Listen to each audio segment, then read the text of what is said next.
andito na kami sa Camp Tugal.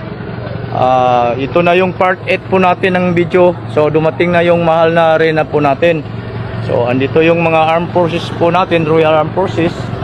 So ready na rin po sila lahat. So andito sila.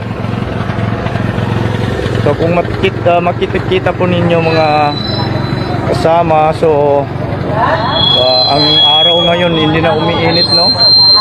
So andito na yung camp natin. So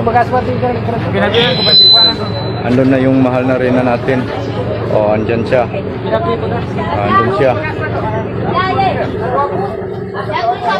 Si Dato Adlaw sa kasi Baeng Panti still na dyan sa compound nila sa Purok 5 barangay Sabang, Surigao City. So kana na mga kanila, sinabi ko na sa inyo kanina, the multiple complaints had already been filed before the prosecutor office.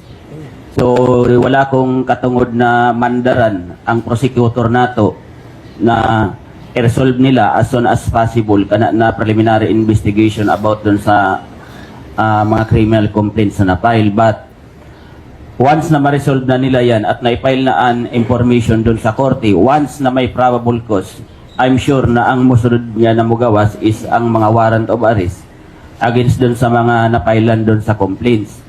And kana na mga tag-ingon nila nganong dili pa na-irit kana na compound, mga kapatid, you are going beyond the rules of law.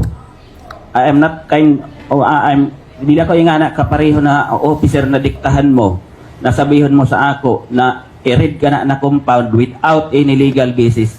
Dili ako yung anak ka-reckless. So you wait because we are not sleeping sa trabaho namo bilang police officer. Tanan diri na tagbuhat namo is in accordance with the rules of law because dili namo